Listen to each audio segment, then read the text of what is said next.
Good morning, Illini. It's Friday, November 22nd, and welcome to the show. I'm Liam Dwyer. And I'm Catezone. We have a great show for you today, but first we have our meteorologist Will Smith here to give us a quick look at our current weather.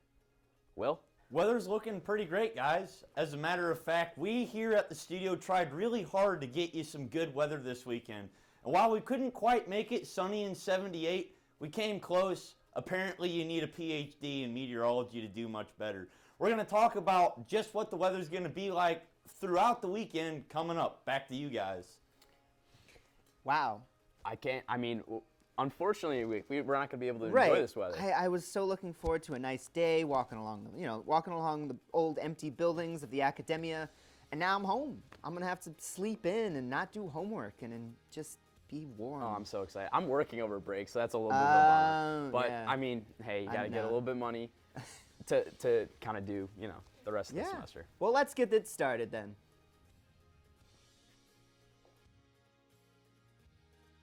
$0.69 green beans? I can vibe with that.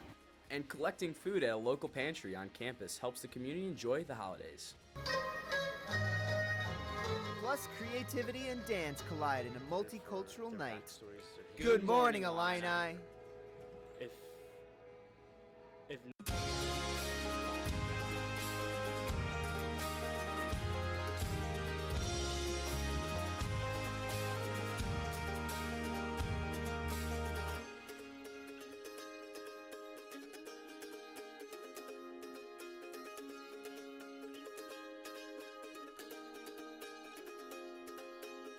On campus this week.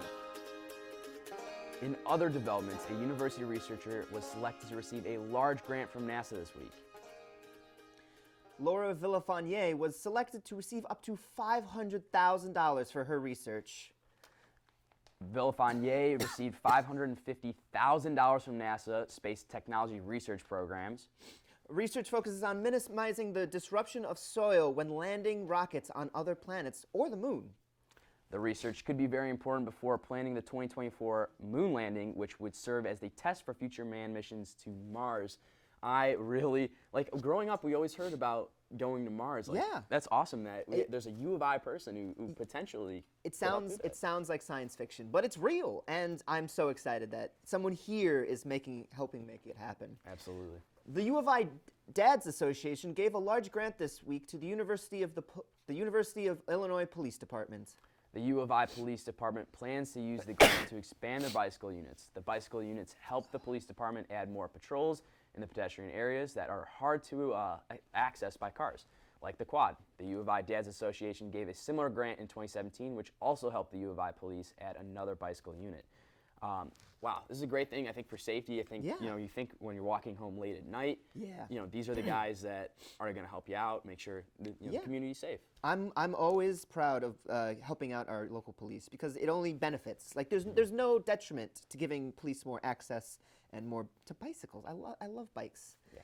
But to brighten things up, the ARC hosted a candle making event on Tuesday. The event was created by UIUC Campus Recreation to shed some light on the seasonal affected disorder, also known as SAD. The disorder is a form of depression that affects people during seasonal changes. It often begins in the fall and lasts through winter. At the event, students made DIY candle jars with bright colors and fall leaves. Students, while learning information about SAD, who it affects, and how to treat it. I didn't even know this was a thing until today, and it sounds really serious, and I'm really I want to learn more. I want to learn how I can help people, Absolutely, and you think one thing that could brighten your day, almost literally, is a candle. And absolutely. You walk in your room and your room smells like pumpkin spice. Oh my God. Are you kidding me? Oh, or apple pie is the best smelling candle of all time. I love and then I can make it? Yeah. Heck yeah. So So much fun.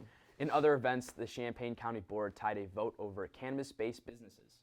The board voted on an ordinance that would allow marijuana-related dispensaries, cultivation sites, and delivery services to settle in certain unincorporated areas. The vote ended in a tie, causing the ordinance to die. A vote on whether cannabis businesses could exist in Champaign County also ended in a tie.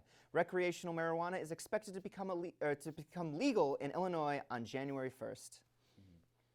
Obviously, this is, I think, a big change for campus, and we'll see how necessarily it'll affect campus. Absolutely. And right where it'll go. Now, let's turn to our UI7 news correspondent, Erica Finke, for our news desk update. Erica? Thank you, guys. Good morning. A couple weeks ago that Illinois football player Ray Oladipo was suspended after allegations of domestic abuse resurfaced. And now Oladipo has been dismissed from the team for good.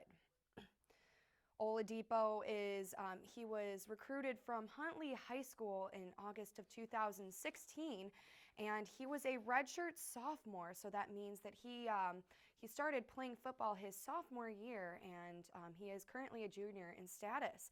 But Oladipo was first suspended during the fall 2018 season when he was initially accused of domestic battery and before his charges were dropped. Since the case has resurfaced, Oladipo has been suspended since the September 14th game.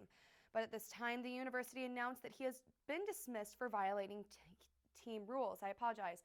But Coach Lovie Smith wouldn't go into further detail. And while he was stripped of his title as an athlete, Oladipo is still enrolled as a student at the university.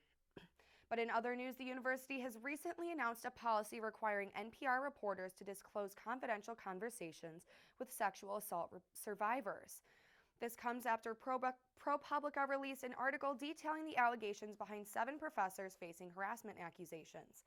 The American Civil Liberties Union of Illinois, or the ACLU, sent the University of Illinois trustees a letter about their new policy saying, "A survivor of sexual misconduct may choose to confide in a reporter for any number of reasons. They may want their story to help others in similar circumstances, but do not want to be further identified for fear of retaliation.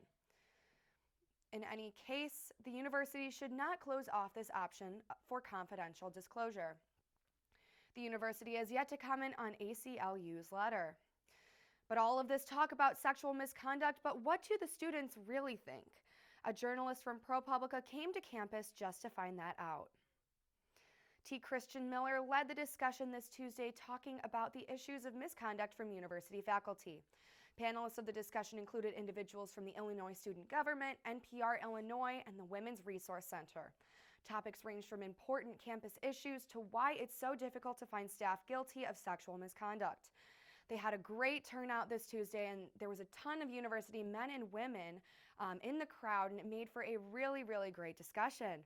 But that's all I have for this week's UI7 News Update, and make sure to check back in 2 weeks for my final news update with UI7. Thanks. Back to you guys. Thanks, Erica. Yeah, obviously, ProPublica has had a big effect on Illinois journalists, and you and I both are in journalism classes. Absolutely. They certainly have affected my coursework. Oh, yeah, absolutely. And I didn't know about this talk, but if I had, I would have absolutely gone. That looks incredibly interesting, and just all the stuff you can learn about everyone. Yeah. Absolutely. Now let's send it to our GMI meteorologist, Will Smith, with today's weather. Thanks again, fellas. The rain moved out, the sun moved in, and here we are today. Not so bad. We got some winds from the north and a little bit of other winds and gusts and stuff like that. Maybe some rain tomorrow. Talk about that later. But today is just going to be relatively nice. Let's look at the numbers.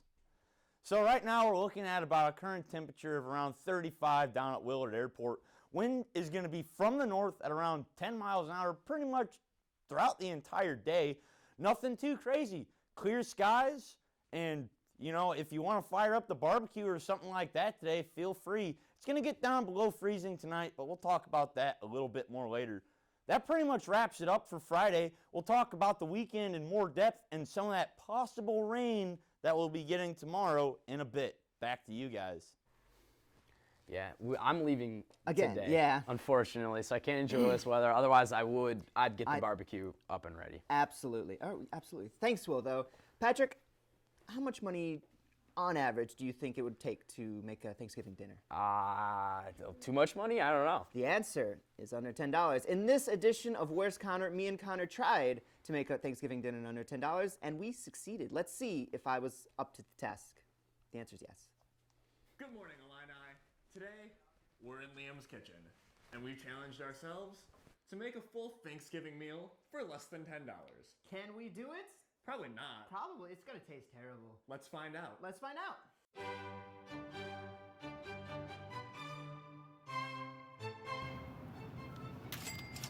Who knew there were so many different kinds of instant potatoes?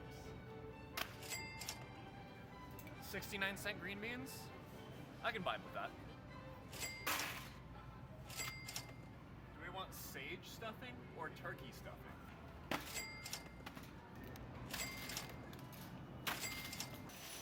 All that's left to do now is throw on our hairnets and get cooking. With our shopping done, now it's time to cook.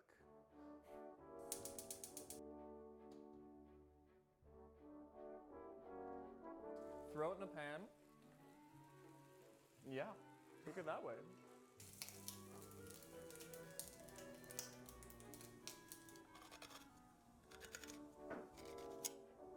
They tell you not to eat the cookie dough, but I don't play by their rules. Perfect. Hot, hot, hot, hot, hot, hot, hot, hot. Wait. Connor, you're not supposed to, we haven't eaten yet. I'm allowed.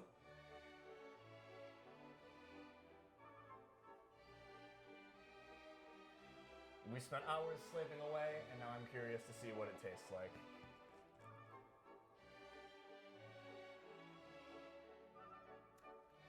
I'm gonna give it a 6 out of 10. For under $10, I have to agree with you. I'm Connor Seco. I'm Liam Dwyer. And have a good morning, Illini.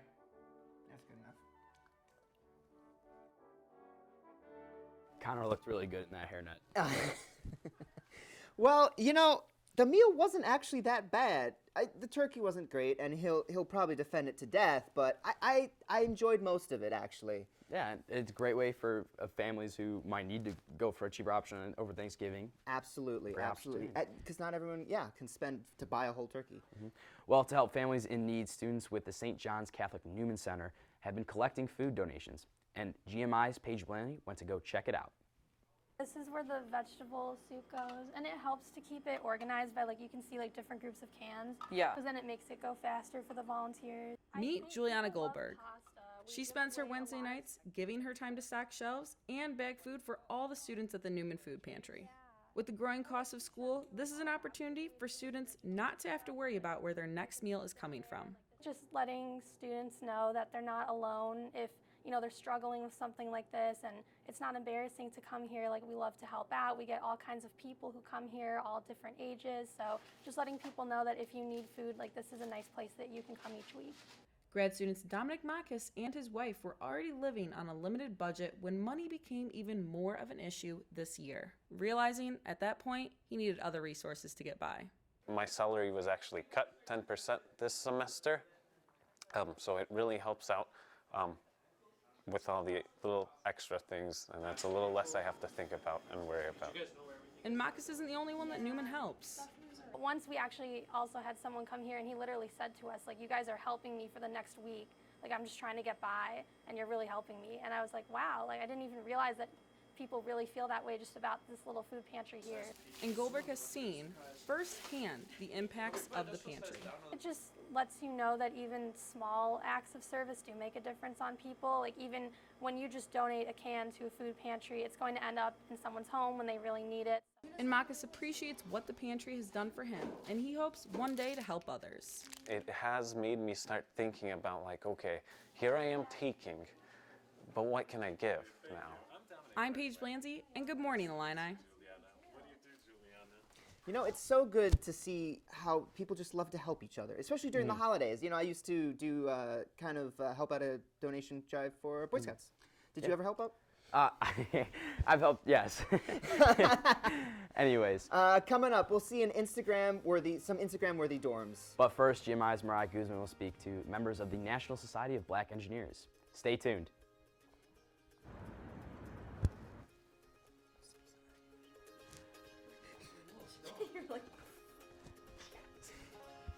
I'm so sorry.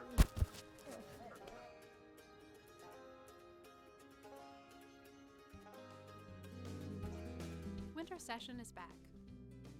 Illinois is once again offering online courses over winter break.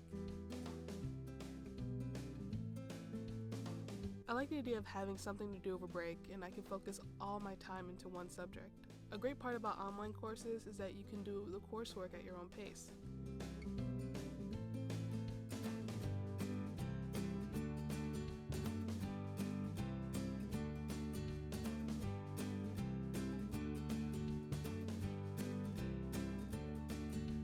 winter term allowed me to complete one of my gen eds so I could graduate on time. I love the course, the material, and instructor.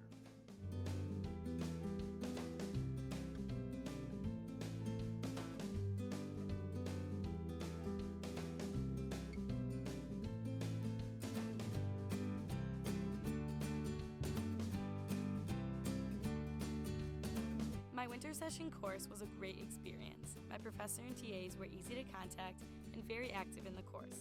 The workload was manageable and didn't overwhelm my time off. I would definitely recommend taking a winter course at Illinois.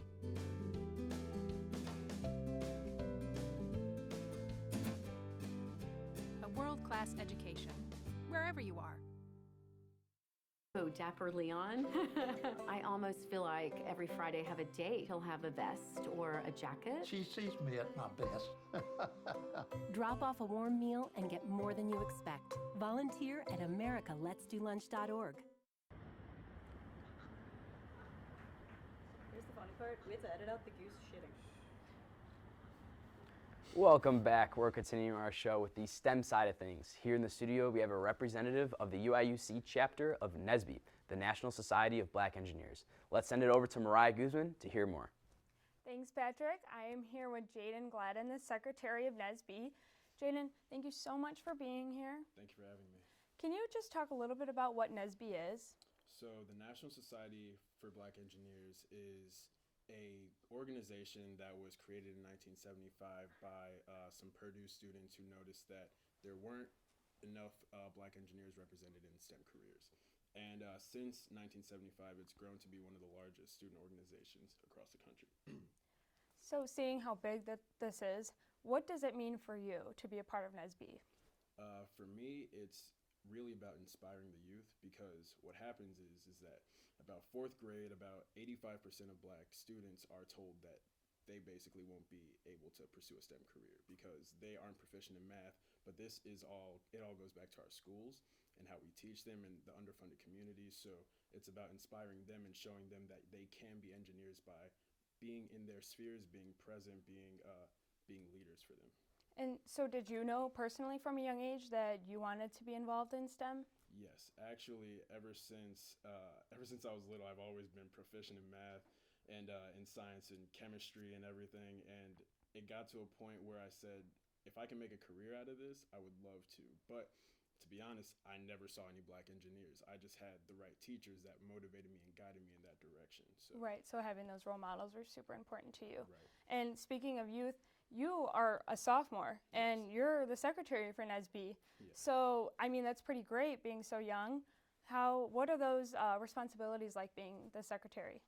So the biggest thing about being secretary, I'd say, is communicating things effectively to our members. That would be all the opportunities that we get from outside companies. That would be all of our events that we're putting on around campus, how they can get involved to inspire people that are younger than us. So I would say being a role model to our chapter is probably what put me in this position so quickly, and I'm honestly grateful to be there. And can you talk about how the Fall Regional Conference went over the weekend? It went extremely well. We placed, this is actually the first year that we had competed in all the competitions in a while, so that was pretty exciting. And out of the competitions, we placed third in the think tank, so that was one of our groups. They created an app and got third. It was pretty great. Then we had the technical research competition. The person who led that was Catezone. You may have heard of her in the STEM community. And and also we had our first place team in the Academic Tech Bowl. So it went really well. We brought back some trophies, and we had a great time. And so what do those kind of accolades mean for the U of I chapter here? What it means is that we can start probably expanding our outreach now, because we have gained this recognition after it's been a couple years since our last height, I would say. Right, so very important. It's very important. What was your favorite part of the weekend? My favorite part was seeing the regional level of NSBE, because I've already seen the national convention. I had already seen our leadership on a regional level, but I had never seen region for our region, the Midwest, and everything. So it was great to see them come together. Well, I'm so glad that you were able to come in and talk to us and just inform everybody about NSBE a little bit more. That's all we have for today. Thank you so much for coming in. And we'll send it back to you, Patrick and Liam. Thanks, Mariah. How cool is that, being a leader in the STEM community for the future? I love everything about engineering. I wish I was smart enough to actually be an engineer. Did you know there's actually water engineers? And they make electric, I mean, there's engineers that make electric cars. We have an electric car that just runs around on campus. It's the best part. But another event celebrated by our students this past week was the multicultural night. Advocates of the Eikenberry South came together to hold it with hundreds of students in attendance. Let's take a look.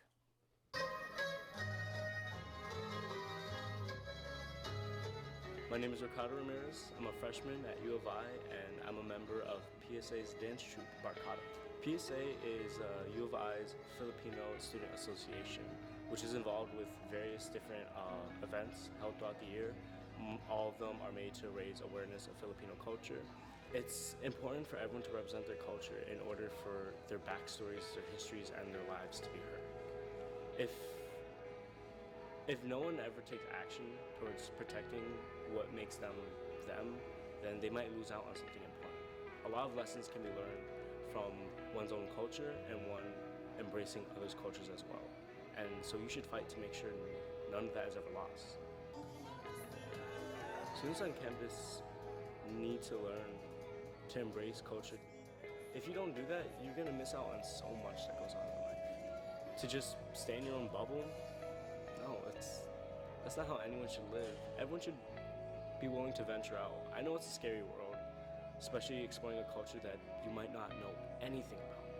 I know, because I'm doing that right now, and while I may feel a little bit nervous at times, I know that by the end, the rewards are amazing. You learn lessons, you learn life teachings, you get to be a part of something that makes you more you. It's amazing. To embrace other cultures, there's a lot of things you can do. Some of them are easy, such as like eating the foods of other cultures. I know the dining halls have a little try at that. But there's also plenty of places like say on Green Street, but students should definitely go to like events held such as the Multicultural Night, because that provides an excellent opportunity to get like a good glimpse at other cultures. Coming to this event meant a lot for me just because I come from a different background from a lot of people in this school, and so for me to experience some different cultures and different people and really expressing their love for their culture meant the world to me. Talk about where's Connor? Where's Dan? Yeah, there he is, eating delicious food. It looked so good, and now I'm so hungry. I remember back in the day when I was in Scott Hall, the best dorm. Yeah, probably. I was in Nugent. I called it Nugget, but Lucky. I loved Nugent. It was the best dorm. It was so nice and clean. But now I have a house, and everything is so much better. Yeah, absolutely. Obviously, too, with this new the dorm life, there's dorm decorations. They're having the dorm decoration contest to see who could come up with the most creative windows and creative room. Let's see what one of those campuses, what our campus liked the best. So for my dorm, the theme that we got going on is music, and I just decided to choose music because, you know, in my culture, music is a big part, and I wanted to express that through my dorm room. At first, for my room, it started from one artist, which was J. Cole, and then from there, just banded off to different artists that I wanted to express throughout my room. I haven't changed it yet, but I do see myself possibly, you know, change it in the future, try and like bring more life into the dorm. It's like a methodical vibe in here, because every time I'm working on something or anything of that nature, I just have, you know, a chill vibe in here. In my room, I like to call it like a representation of me. I really know that when you have your dorm, you know, it's your home away from home, so I think it's really important to make it feel like home. So I have a lot of things that remind me of Chicago and Puerto Rico, my friends, my family, just ways to be comfortable and to make this really feel like my home in Champaign reflects my home in Chicago. So inspiration is really the people and things that motivate me, keep me going, and then just are huge influences on my life as well. Oh, my favorite piece. That's a hard question. Oh, that is such a hard question. I would say my door. Behind my door, I have 4 posters, that mean a lot to me. One of them is kind of like social justice. Actually, 2 of them are geared towards social justice. One of them is my favorite band. Another one is Beyonce. And I just like the colors and how it flows. And like every day when I leave for the day, I get to go and see all the cool posters. And I'm like, hell yeah. Yeah, I don't know. I just like a lot of like electronics and stuff like that. I don't know. It's always been a part of my life. And I don't know, I put it all together into this room, I guess. Those tiles behind me, I don't know, I think they're really cool. It's like a focal point of the room. Kind of once I had the initial layout of the, you know, like the seating here and then the TV there, that's kind of just what it's stuck to, and I think that's what fits the room best. Kind of wanted it to be like a little bit more homey, like I felt like the lights, like the overhead lights are like really bright, so I think that these just give off a better mood. I wish I could have done the record thing. I tried really hard to do it in my room, and the command strips fell off every time. Really? It was a bummer. Oh, I did that same thing with posters, but yeah, they fell off. But that LED, like the one that changed colors behind that guy, that was intense. That was awesome. Yeah. That was very cool. Well, before we end our show, let's take one final look at the weather and check in with our meteorologist, Will Smith, for this weekend's forecast. How's our weekend looking, Will? Not too bad. What do you get when you combine upper level divergence, veering winds, and an insufficient moisture profile? Almost rain. That's what we're looking at tomorrow. So we're going to go ahead and talk about the numbers in a little bit more depth real quick, give you a little bit more insight into what we can expect. So today, sunny, high of 43, going to get down to 24 tonight as the sun goes away, and we don't really have any cloud cover to give us any insulation. Going into tomorrow, we have the world's at, the most pathetic upper level, trough in existence at the moment coming through. Going to make it overcast tomorrow, but it's not really going to create enough commotion to give us any sort of rain. Down to 28.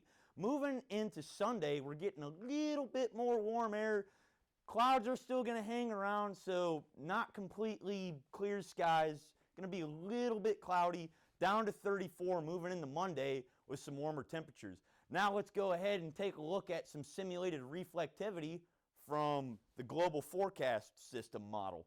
So this is what we're looking at right now. Rain's moved out. Moving into Saturday, you can see this weak band of rain kind of sort of moving into our area. I don't think we're really going to see much, maybe a sprinkle at best.